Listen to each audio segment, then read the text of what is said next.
भीष्म प्रतिज्ञा। एक बार हस्तिनापुर के महाराज प्रतीप गंगा के किनारे तपस्या कर रहे थे। उनके रूप सौंदर्य से मोहित होकर देवी गंगा उनकी दाहिनी जांघ पर आकर बैठ गई। महाराज यह देखकर आश्चर्य में पड़ गए। तब गंगा ने कहा, हे राजन, मैं जहनु ऋषि की पुत्री गंगा हूँ और आपसे विवाह करने की अभिलाषा लेकर आपके पास आई हूँ। इस पर महाराज प्रतीप बोले, गंगे, तुम मेरी दाहिनी जांघ पर बैठी हो। पत्नी हो तो वामांगी होना चाहिए। दाहिनी जांघ तो पुत्र का प्रतीक है। अतः मैं तुम्हें अपने पुत्र वधू के रूप में स्वीकार करता हूँ। यह सुनकर गंगा वहाँ से चली गई। अब महाराज प्रतीप ने पुत्र प्राप्ति के लिए घोर तप करना आरंभ कर दिया। उनके तप के फल स्वरूप उन्हें पुत्र की प्राप्ति हुई, जिसका नाम उन्होंने शांतनु रखा। शांतनु के युवा होने पर उसे गंगा के साथ विवाह करने का आदेश दे महाराज प्रतीप स्वर्ग चले गए। पिता के आदेश का पालन करने के लिए शांतनु ने गंगा के पास जाकर उनसे विवाह करने के लिए निवेदन किया। गंगा बोली, राजन, मैं आपके साथ विवाह तो कर सकती हूँ, किंतु आपको वचन देना होगा कि आप मेरे किसी भी कार्य में हस्तक्षेप नहीं करेंगे। शांतनु ने गंगा के कहे अनुसार वचन देकर उनसे विवाह कर लिया। गंगा के गर्भ से महाराज शांतनु के 8 पुत्र हुए, जिनमें से 7 को गंगा ने गंगा नदी में ले जाकर बहा दिया और अपने दिए हुए वचन में बंधे होने के कारण महाराज शांतनु कुछ बोल ना सके।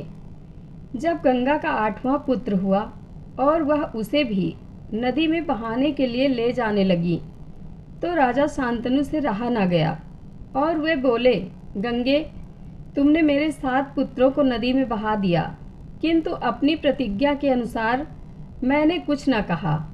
अब तुम मेरे इस 8वें पुत्र को भी बहाने जा रही हो। मैं तुमसे प्रार्थना करता हूँ कि कृपा करके इसे नदी में मत बहाओ। यह सुनकर गंगा ने कहा, राजन, आपने अपनी प्रतिज्ञा भंग कर दी है, इसलिए अब मैं आपके पास नहीं रह सकती। इतना कहकर गंगा अपने पुत्र के साथ अंतर्ध्यान हो गई। तत्पश्चात महाराज शांतनु ने 36 वर्ष ब्रह्मचर्य व्रत धारण करके व्यतीत कर दिए। फिर एक दिन उन्होंने गंगा के किनारे जाकर गंगा से कहा, गंगे, आज मेरी इच्छा उस बालक को देखने की हो रही है जिसे तुम अपने साथ ले गई थी।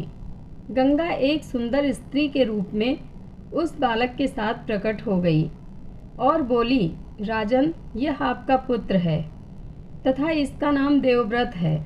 इसे ग्रहण करो। यह पराक्रमी होने के साथ विद्वान भी होगा। अस्त्र विद्या में यह परशुराम के समान होगा। महाराज शांतनु अपने पुत्र देवव्रत को पाकर अत्यंत प्रसन्न हुए और उसे अपने साथ हस्तिनापुर लाकर युवराज घोषित कर दिया। एक दिन महाराज शांतनु यमुना के तट पर घूम रहे थे कि उन्हें नदी में नाव चलाते हुए एक सुंदर कन्या दृष्टिगत हुई। उसके अंग अंग से सुगंध निकल रही थी। महाराज ने उस कन्या से पूछा, हे देवी, तुम कौन हो? कन्या ने बताया, महाराज, मेरा नाम सत्यवती है और मैं निषाद कन्या हूँ। महाराज उसके रूप यौवन पर रीझ कर तत्काल उसके पिता के पास पहुँचे और सत्यवती के साथ अपने विवाह का प्रस्ताव किया।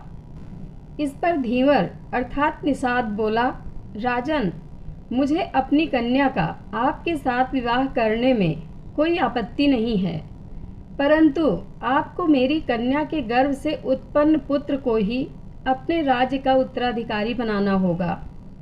निषाद के इन वचनों को सुनकर महाराज शांतनु चुपचाप हस्तिनापुर लौट आए। सत्यवती के वियोग में महाराज शांतनु व्याकुल रहने लगे। उनका शरीर दुर्बल होने लगा। महाराज की इस दशा को देखकर देवव्रत को बड़ी चिंता हुई। जब उन्हें मंत्रियों के द्वारा पिता की इस प्रकार की दशा होने का कारण ज्ञात हुआ, तो वे तत्काल समस्त मंत्रियों के साथ निषाद के घर जा पहुँचे और उन्होंने निषाद से कहा, हे निषाद, आप सहर्ष अपनी पुत्री सत्यवती का विवाह मेरे पिता शांतनु के साथ कर दें। मैं आपको वचन देता हूँ कि आपकी पुत्री के गर्भ से जो बालक जन्म लेगा वही राज्य का उत्तराधिकारी होगा।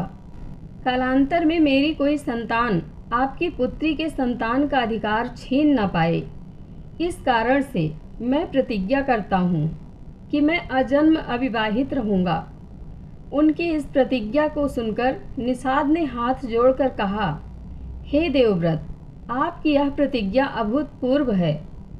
इतना कहकर निषाद ने तत्काल अपनी पुत्री सत्यवती को देवव्रत तथा उसके मंत्रियों के साथ हस्तिनापुर भेज दिया। देवव्रत ने अपनी माता सत्यवती को लाकर अपने पिता शांतनु को सौंप दिया। पिता ने प्रसन्न होकर पुत्र से कहा, वत्स, तूने पितृभक्ति के वशीभूत होकर ऐसी प्रतिज्ञा की है जैसी कि न आज तक किसी ने किया है और न भविष्य में करेगा।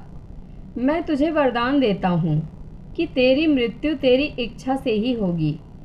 तेरी इस प्रकार की प्रतिज्ञा करने के कारण तू भीष्म कहलाएगा और तेरी प्रतिज्ञा भीष्म प्रतिज्ञा के नाम से सदैव प्रख्यात रहेगी। जय श्री कृष्ण। कथा अच्छी लगे तो कमेंट बॉक्स में अपनी राय ज़रूर दें। धन्यवाद।